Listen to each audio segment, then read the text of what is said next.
Today we will discuss about one more example of metric which is known as discrete metric.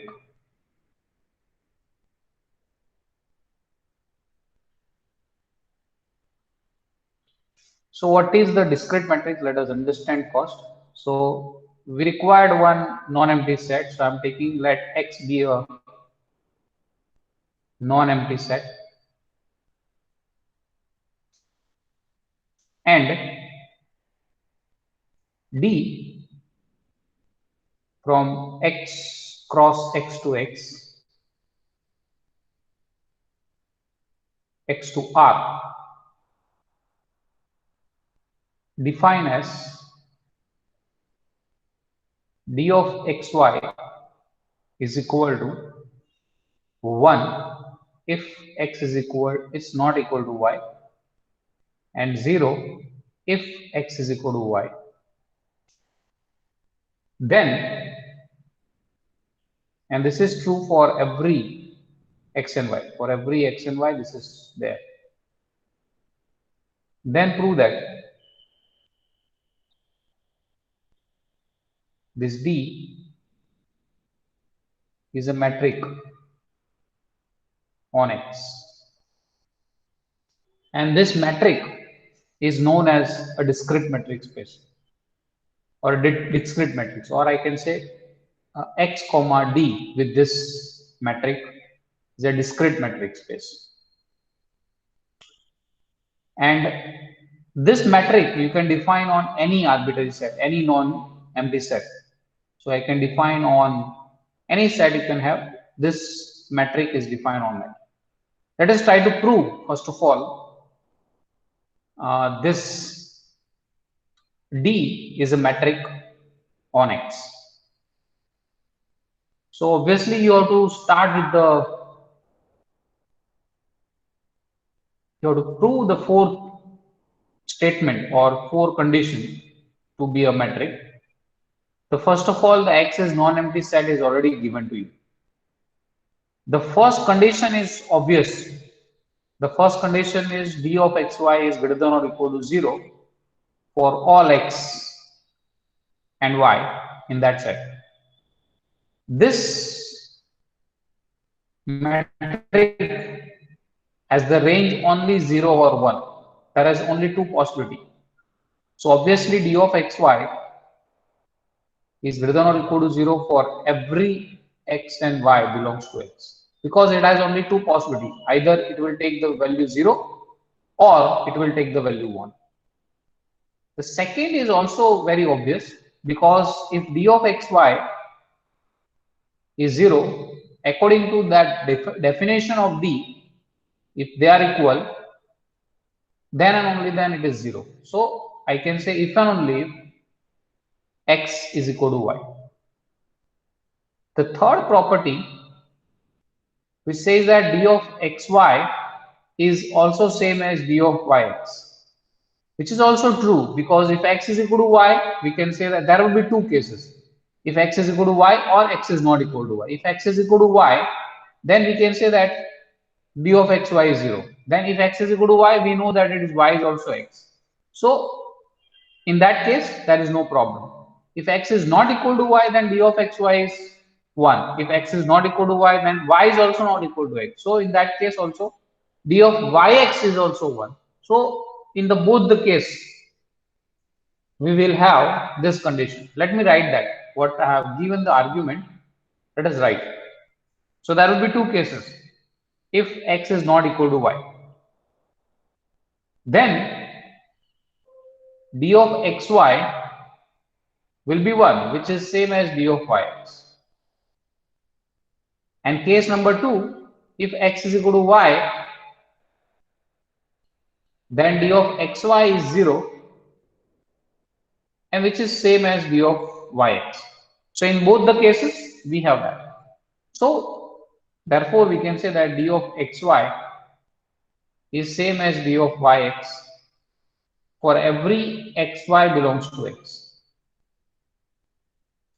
Now for the fourth condition, that is to prove what we need to prove is d of xy is less than or equal to d of xz plus d of zy for every xyz belongs to x.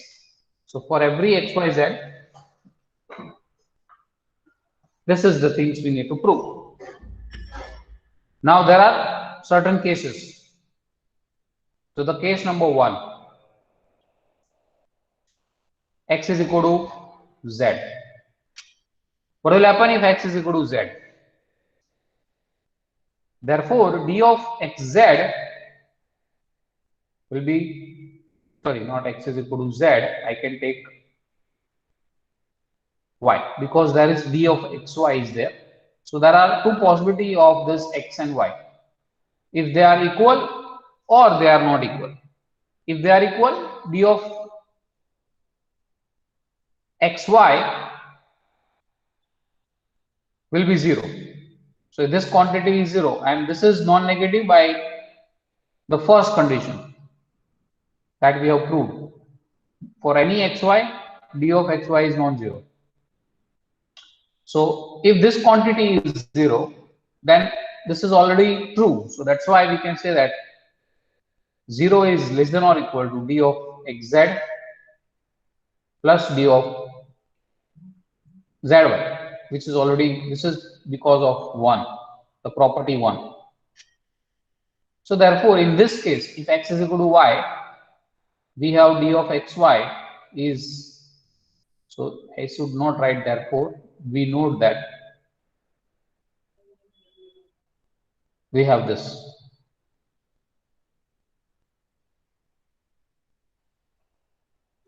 So therefore, d of xy xz plus d of zy is there. Next, case number 2, that is x is not equal to y.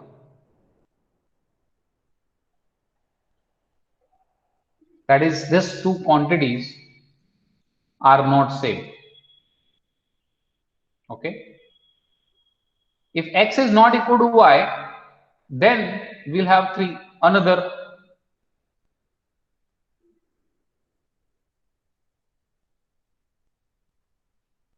two cases. Because if x is not equal to y, then this d of xy will be 1. Now there will be two conditions here because there are 3 points x, y and z. If these two things are not equal, then there will be two situations. That means x is not equal to z and x is equal to z, and y is not equal to z, y is equal to z. So there are certain cases are there. So if x is equal to z and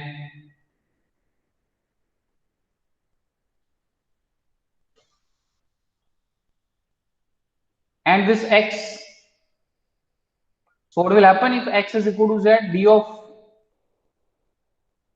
xz is 0.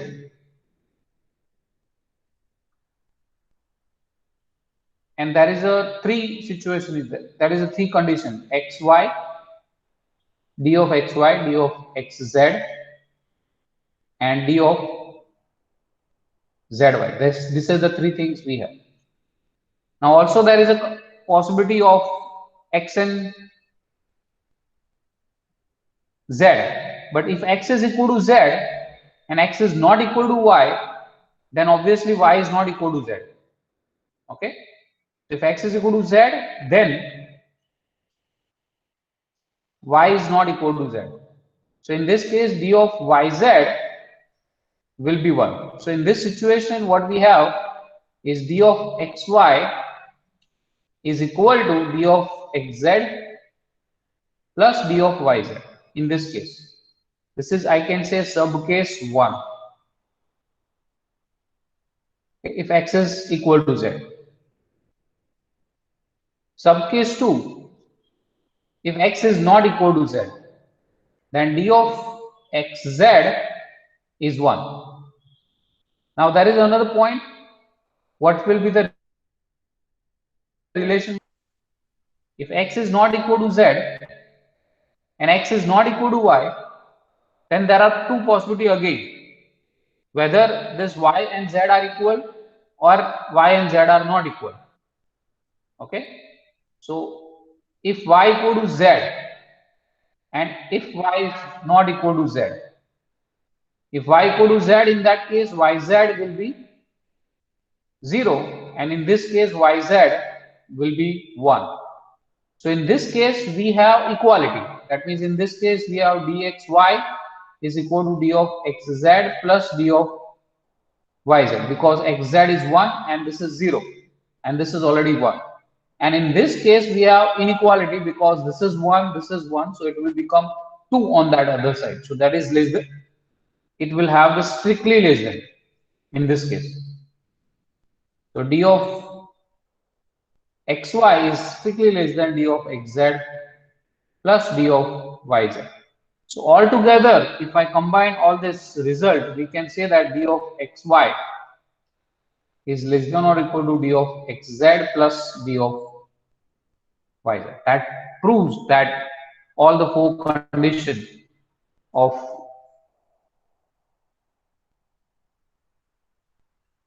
metric. So we can say that this d is a metric on any arbitrary set, and this is very important metric to dealing with the counter examples. So many a times in the further study or in the further of this course, whenever we require some counter example for certain things, we will use this metric or we will use this metric space as a counter example for such things.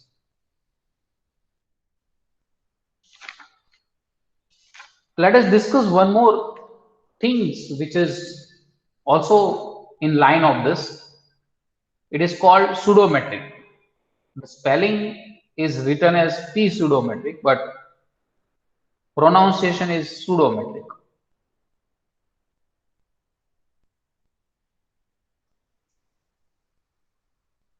So what is the pseudometric? Let x be a non-empty set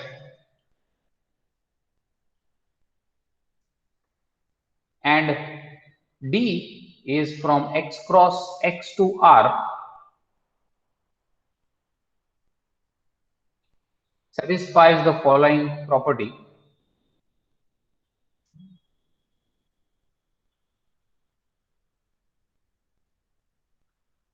For every x, y, z belongs to x. The first condition is as it is, d of xy is greater than or equal to 0. The second condition is slightly changed into the metric definition. So in the metric definition, what we have is d of xy is equal to 0 if and only if x is equal to y. But here it is x is equal to y implies d of xy is 0, not converse. So conversely, we are not saying that. That is d of xy is 0. We cannot say that x is equal to y. So this is the weaker condition of p pseudometric is there. So pseudometric, in that we are taking some weaker conditions. And third one is d of xy is same as d of yx. And the last triangle inequality also same. D of xy is less than or equal to d of xz plus d of zy. Then d it's called pseudometric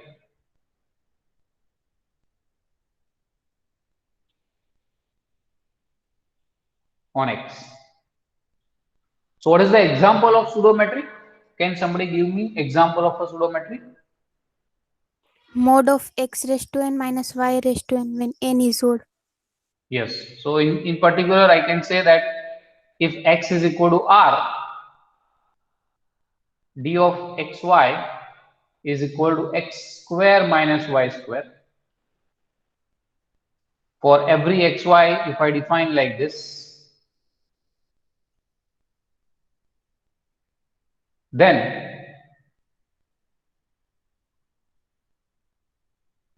d is a pseudo metric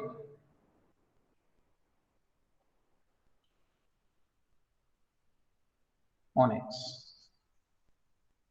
The next definition that we have, it is a norm.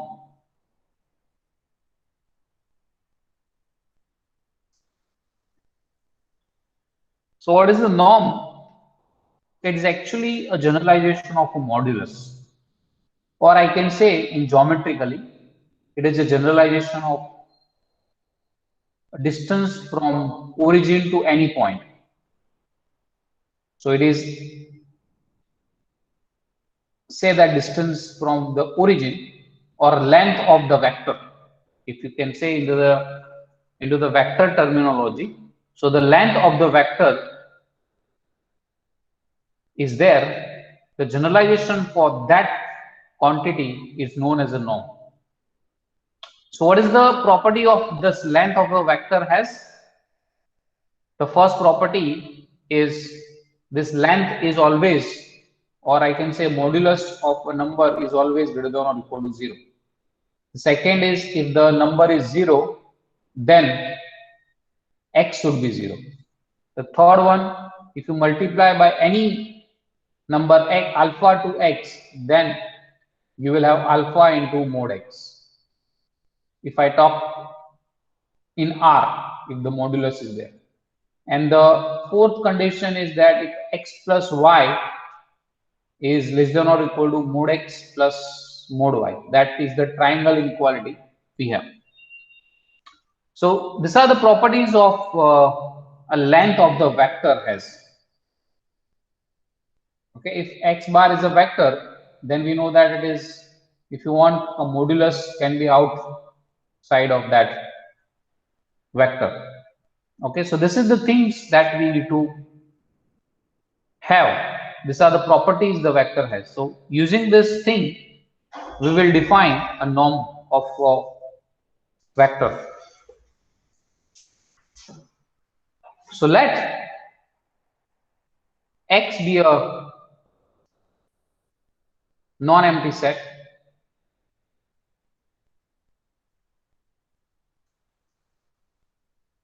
Actually, I required to take this scalar multiplication and vector addition. The non-empty set is not sufficient. We should have a vector space. So let X be a vector space.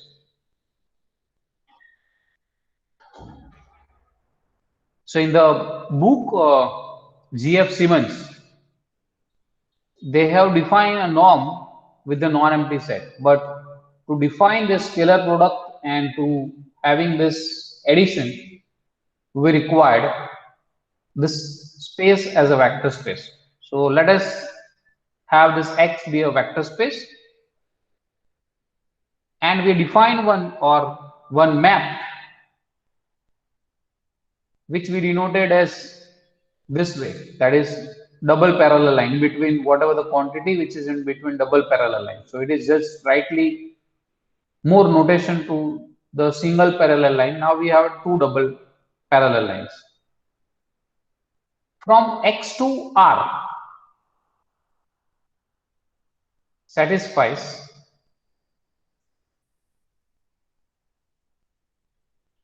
following properties.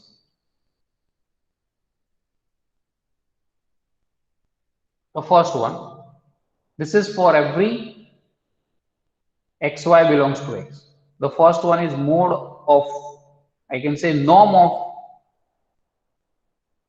x is always greater than or equal to 0, and second property, norm of x is 0 if and only if the number is 0. The third property, norm of x into alpha. Now this is the scalar product. Alpha is a scalar. So I can say that X is a vector space over, for time being we can say that F, where F is a field. So I can say alpha is belongs to F. So norm of alpha into X is equal to mode of alpha into norm of X.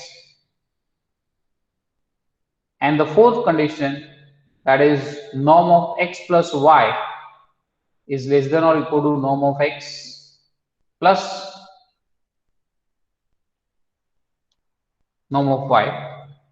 Then we can say that this is a norm on X, and X comma this order pair X comma norm, it's called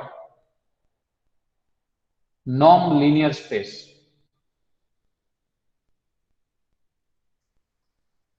Linear due to it is a vector space, so that's why it is linear. Norm, so this is kind of things which you are applying, or if you have any vector space, you are applying one more structure on it. So vector space is already there and you are applying one more structure. That means you are putting a length structure or a distance structure on it. In the next slide or in the next result that we are going to discuss, that this norm is actually a distance between 2 points, that we will discuss in the next thing. So the study of this norm linear spaces, it's come under the subject functional analysis.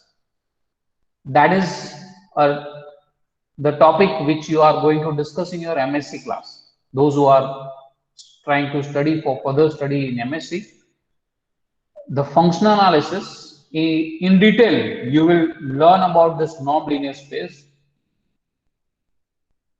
So it is actually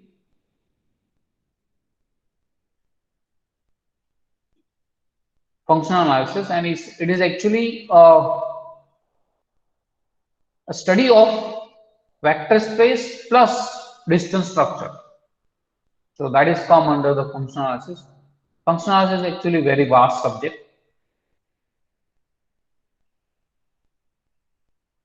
So what are the examples of this non-linear space? The first one, that is modulus R with normal. Modulus is a non-linear space.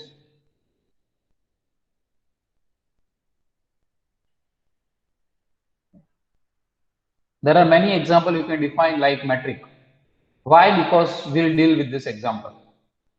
The next example that we have, that I'm taking, let X be a vector space and d of xy is equal to norm of x minus y. So I'm defining this distance between 2 points as a norm of x minus y. As we have mode of x minus y, that is in the R, we know that distance between x and y we are defining as this mode of x minus y. So in the same concept, we are on any arbitrary set or any arbitrary vector space, we will define like this for every xy belongs to x. Then prove that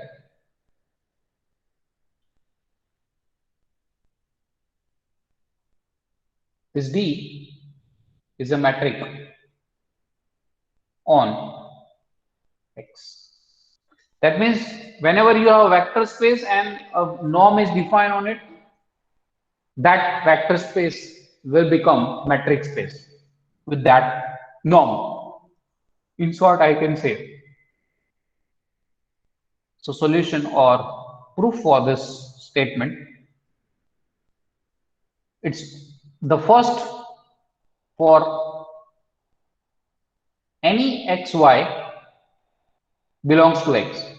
We note that for the property of norm,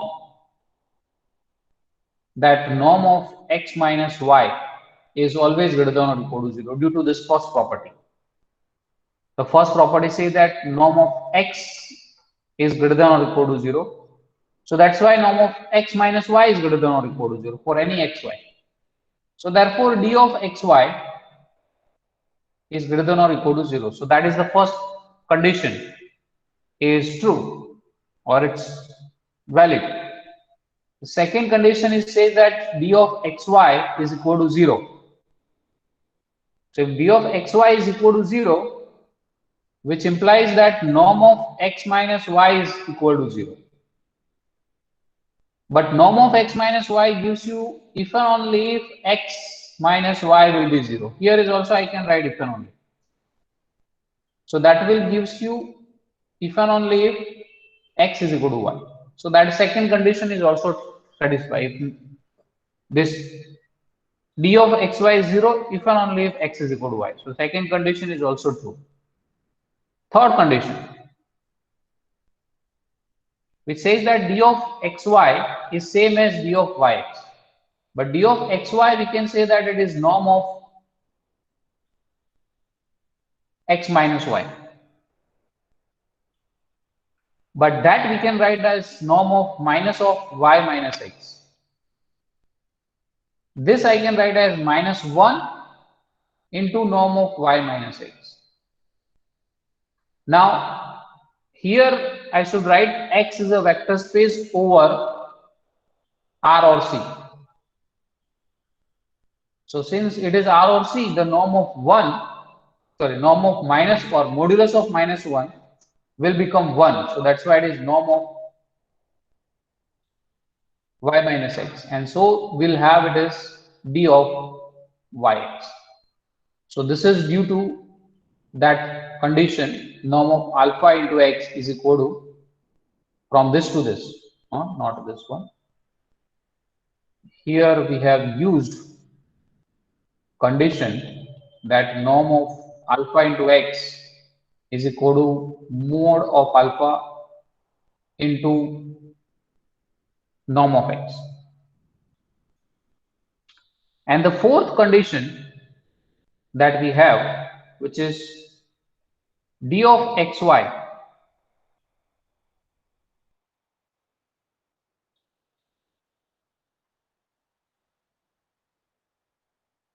is less than or equal to,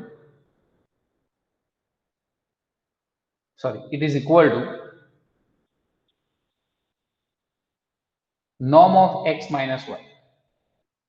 Now I will add and subtract x here, that is x minus z plus z minus y. So this is less than or equal to norm of x minus z plus norm of z minus y. This is true for any x, y, z belongs to x. This is the property of norm, that is norm of x plus y is less than or equal to norm of x plus norm of y. Due to this triangle inequality of the norm, we can have this. And this is nothing but the d of xz and this is zy. So that's why this d satisfies all the condition of a metric. So therefore we can say that this d is a metric on x. So whatever the example actually we have defined in the previous lecture about the metric, whatever the metric we have defined on a different sets means R or Rn, you can define a norm on it. Once you have a norm, accordingly you will work with as a metric also. So that is the actually fundamental idea behind. If you have a norm on any vector space, that space now have a distance structure on it. So whatever the things you can talk there also, as you have in the norm linear space. Fine. Sir, hello Yes. sir. Sir, can we also go in the backward direction if we have a norm? Then can we all, if we have a metric, then can we define a norm, and will that be also valid? Yeah. If you have a metric, you can define a norm on it.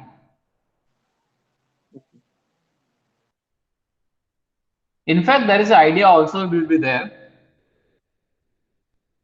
Uh, you can define a structure like a vector. So in the this direction that is like a Pseudo metric. Okay. So how what will be the definition of a norm structure in that sense? You can think of that. That is also one of the key point to think for. Like P pseudo metric you have. In the same Okay. manner, can we have a P, sorry, pseudo norm? Pseudo norm is there, and what are the example of pseudo norm? That is also think for that. Fine. Now I want to discuss something, some more notation onto it, and this notation are helpful for further discussion. So let us consider this. Let us say this X be a non-empty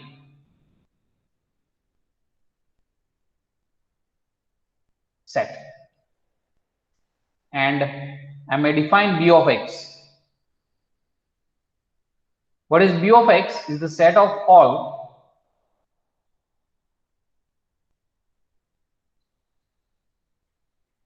bounded function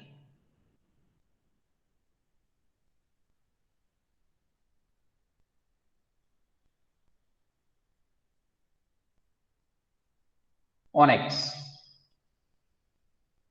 C of X is the set of all continuous functions on X. So C of X and B of X. Can I say this C of X and B of X are vector spaces over R? I said that it is set of all real valued. I should mention that real valued. Here also same thing. Real valued continuous function, real valued bounded function on X. So it is the in the notation form I can say it is all function from X to R such that F is bounded. That is B of X. So what is the definition of a bounded set? There exists some arm M greater than 0 such that mode of F of X is less than or equal to M for every X belongs to X. This is the definition of the bounded set that we know. So what we can say, whether this B of X is a vector space on R, sorry, on X, or sorry, yeah, over R. The question is B of X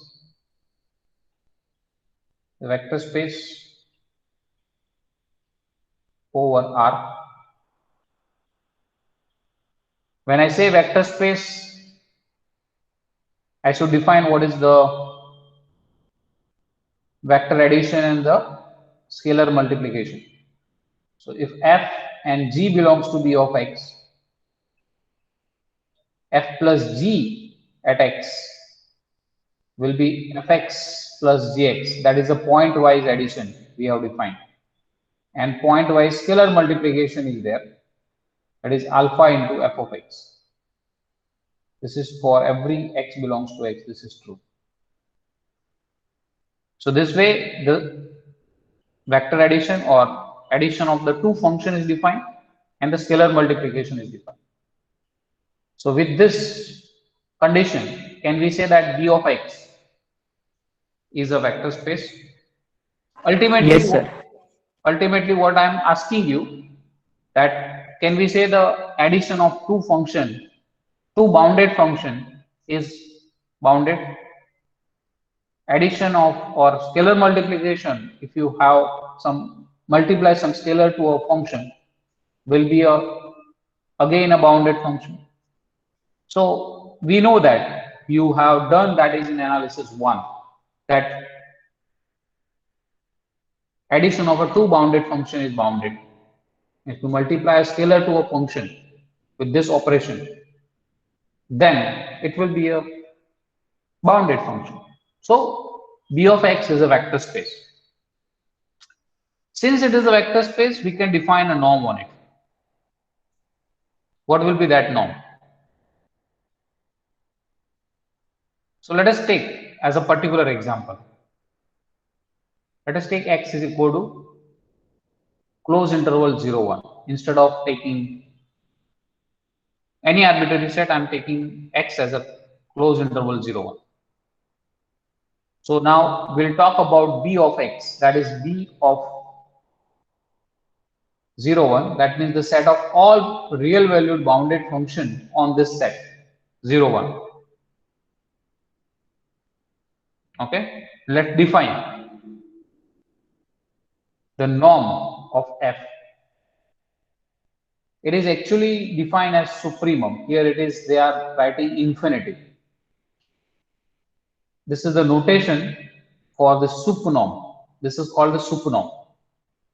Okay, supremum of mode of f of x, x belongs to close interval 0, 1. As these functions are bounded, we can define a norm, supremum for that function. That also you have defined or you have discussed in your analysis 1. That means if a bounded function is there, we can talk about its supremum and infimum. And it is exist. So if f we define like this, so for every f belongs to this b of x, we define like this. Then question is, prove that this b x with this norm is a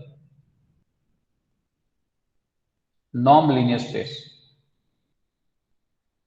See, if we define like this as a norm linear space, obviously we can have b of x is a now metric space also if we prove this. Okay, now we know the procedure that if we have a norm on a set, we can always has a metric on a set, as we have discussed the previous example. So once we have proved this, we also say that it is a metric space. With this, what is the metric we can define? That is dfg will be norm of f minus g, which is supremum of all x belongs to closed interval 0, 1, such that mode of f of x minus g of x. With this, see why this closed interval is required? That is also a question. You can think for that.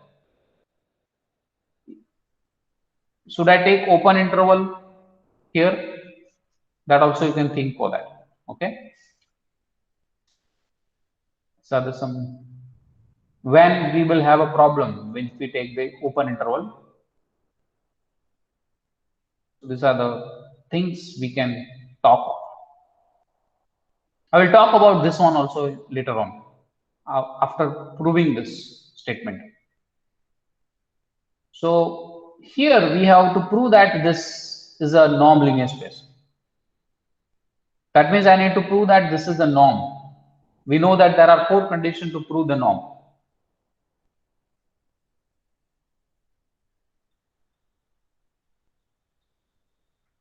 So I will start with for any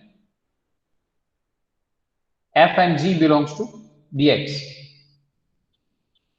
and alpha belongs to f. That is a real line, real number. So first property says that norm of f should be greater than or equal to 0. And that is obvious since mod of f of x is greater than or equal to 0 for every x belongs to x. So therefore, we can say that supremum is also greater than or equal to 0. X belongs to x. So which will implies norm of f is greater than or equal to 0. So the first condition is true.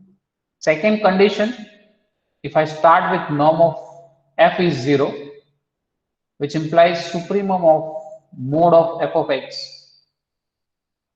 belongs to close interval 0 1, or I can say x equal to 0, which implies since supremum is 0 and all the number which are non-negative, so that means mod of f of x is 0 for every x belongs to x. So this will implies f is 0 for every x belongs to x. This will implies f is 0. And this statement I can say if f is 0, fx is 0 for all x, and if all numbers are 0, their supremum is also 0. So that's why this is if and only. So the second condition is also satisfied. What about the third condition? That is norm of alpha f,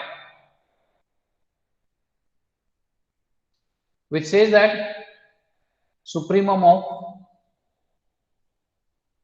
alpha fx x belongs to x, which is equal to supremum of mod of alpha x into mod of f of x belongs to x.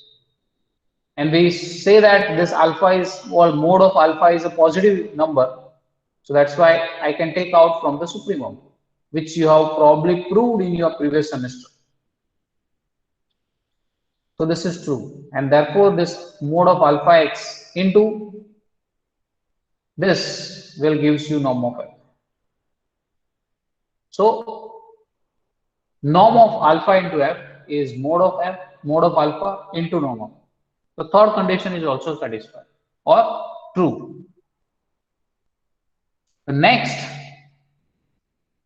is norm of f plus g,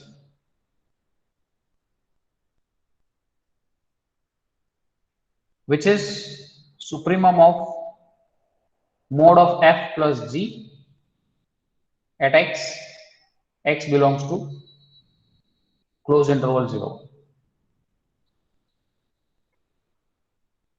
By definition of pointwise addition, we can say that this is fx plus gx mod, and x belongs to close interval 0 1 is there. By triangle inequality,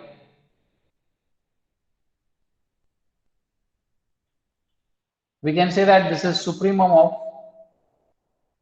mod of f of x plus mod of g of x.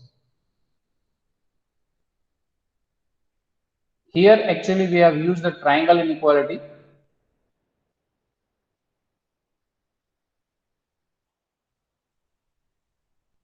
of a real number we have used, and this is less than or equal to supremum of x belongs to close interval 0 1 mod of f of x plus supremum of x belongs to close interval 0 1 mod of g of x.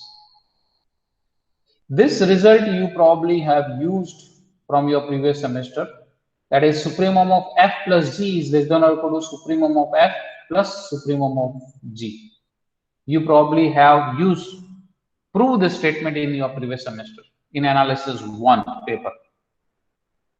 So that's why this is gives you norm of f plus norm of g. So hence this statement norm of f plus g is less than or equal to norm of f plus norm of g that we have. So with this, we can say that what we can say is Bx, comma, this infinitive norm is a norm linear space. That's complete the proof for this statement. The next what we can say is we can define this B infinitive metric, which is F G, which is supremum of Fx minus Gx. X belongs to closed interval 0, 1. This F and G I have taken from Bx, or I can say B of 0, 1. Therefore, this, or then I can say B closed interval 0, 1 D infinity is a metric space. Similarly, so also we can write as a note, but I can say it is an exercise for you. C01 D infinity is a metric space with the same norm. Okay. Now, what is this metric geometrically represented? So geometrically, if you can consider, this is your x-axis and y-axis, and there is a 0, 1 is there. Let's say this is the function f,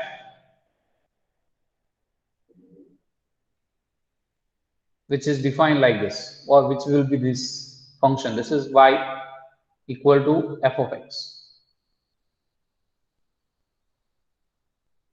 There is another function, the function g is there. Let's say the function g is in this interval, or defined on this interval. Let's say it is there.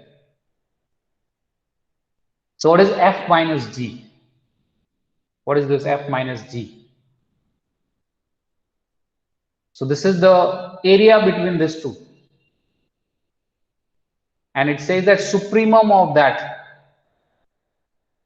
whatever the supremum, or what will be the distance between f and g, that is the supremum distance between f minus g is there. So I can say this is the things we can have. This is the distance, supremum distance. Suppose both the functions is behaving like that, the supremum will be whatever the distance between these 2 points. So in short, that is the meaning of this distance in B01 or in C01. Here I have taken the example for continuous function. Okay, so this is the way you can have the representation of this D infinity. We can also define one more metric on, or one more norm on C01. The one norm we have already defined like D infinity. Another we can have, that is, so I'm considering this set C01, which is the set of all real valued continuous function defined on closed interval 0, 1. Let us define norm of f1. I'm just saying it is 1, which is integration from 0 to 1. So probably in the analysis 2, you are studying about this concept of integrability. You probably have learned that if f is integrable, and mod x is also integrable, and every continuous function is also Riemann integrable. So I'm just taking as a Riemann integrable, and that definition is also can go further for further things also, but for now whatever is your limited to, we are considering this f is a continuous function. This same definition I can take it for Riemann integrable function also, which will be the larger class than this. But we are not going into that. So that's why I'm just taking C01,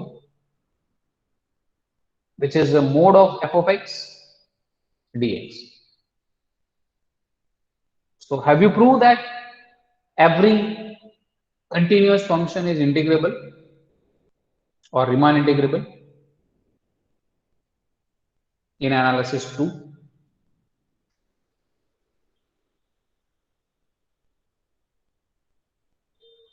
Is anybody is attending the class or no one is there?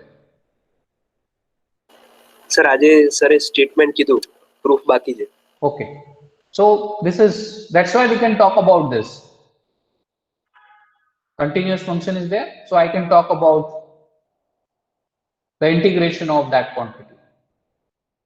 Okay, the same statement I can write down for, instead of continuous, I may just change that one and say that Riemann integrable, which will be the larger class than this. Okay, because we know that every Riemann integrable function is not continuous function. For example, step function you have, which is Riemann integrable, but it is not continuous function. So that I am giving you one example. Fine. C01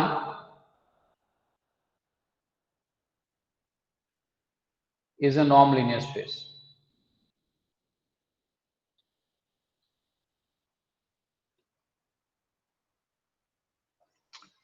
So let us try to prove this. And here we will actually use the lots of result which we already have proved in your analysis too. Okay. So the first one, this mode of f is always greater than 0. This is the first result I am going to use that of Riemann integrable function. If modulus a function is greater than 0, greater than or equal to 0, then it will implies integration is also greater than or equal to 0. This is the result, probably this is the result I want to use. This is the result here for Riemann integrable function. Have you learned this result? If the function f is non-negative, then integration is also non-negative. It's also obvious the thing. If you can see the geometrically, if the function is above x-axis, because it says that positive function means, or non-negative function, it is also always above x-axis. So the function always has above this x-axis, then this area definitely will be positive or non-negative. If you are taking non-negative function, then it will be non-negative. So that is the things. And using this, we can say that norm of f1 is greater than or equal to 0, because this is non-negative function. So integration is also non-negative for every f belongs to C01. So the first condition is true. For the second condition, that is norm of f1 equal to 0, which implies integration from 0 to 1, mode of f of x dx is 0. This will tells you that fx is 0. Why? Again, I want to use the result of integrable function. That is, integration of fx is 0 if and only the f is 0. And f is the positive function or non-negative function. If a function is non-negative and the integration is 0, if and only if the function f is 0. No, not I cannot say if and only. It implies. So probably this result also you have learned in your analysis too. That is, f is integration is 0 and the function is non-negative. That will imply that f function f is 0. So using this mode of f of x is non-negative function and integration is 0. So that's why we can say that mode of f of x is 0. And since mode of f of x is 0, we can say that f is 0 for all x belongs to closed interval 0. So that will imply f is 0. And if f is 0, we can say the integration is 0. So I can say that mode of norm of f is 0 if and only f will be 0.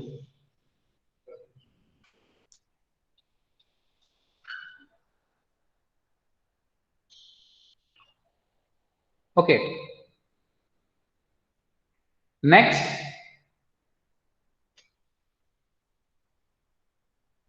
thing, the third one. The third property says that I have to start with norm of alpha into f, and we have to prove that it is alpha times norm of f. As per the definition, this is this, which is same as mode of alpha into mode of f of x, and which gives you mode of alpha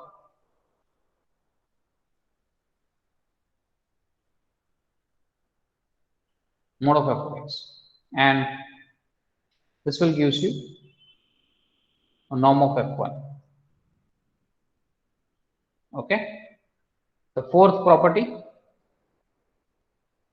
norm of f plus g, which is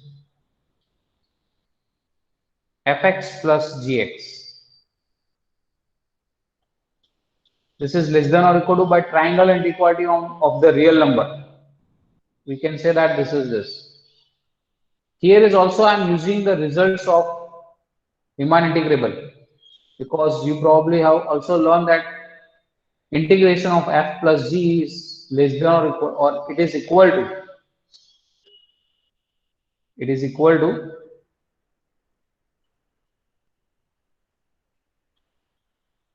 f plus g. Due to this, we can write the next step.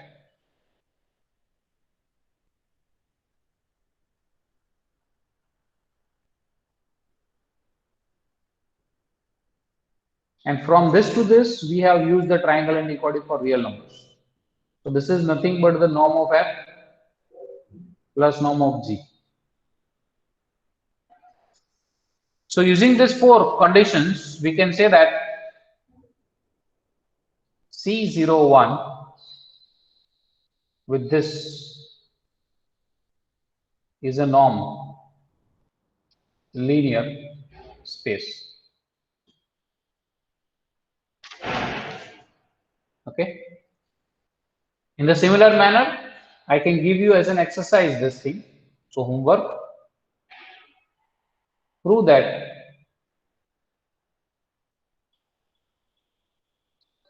C01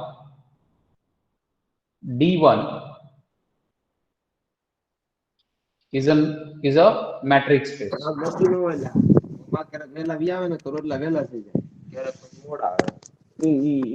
એવું રાખે જ નહીં મને વેલા Yes. Plan કામ ફેરવતો નહીં ready ઈ છે કટકી માં કાકા મમ્મા Mute your mic, please.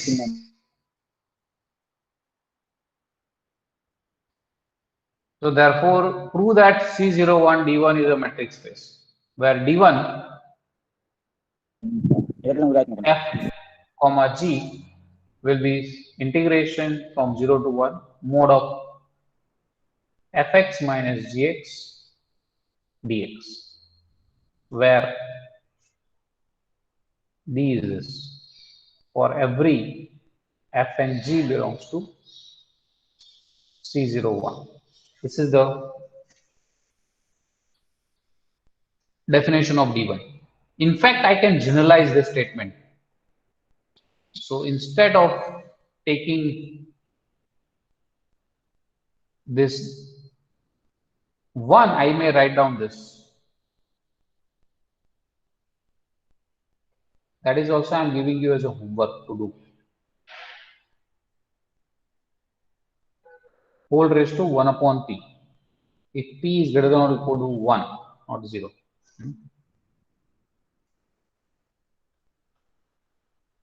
For every f and g belongs to C01.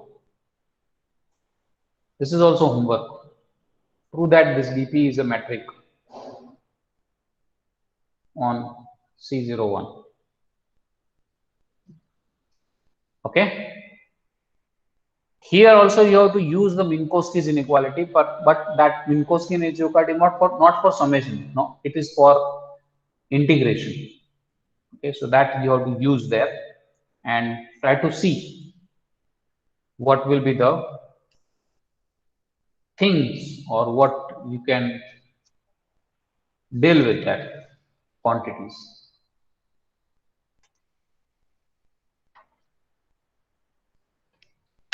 Anybody have any problem, any question till now?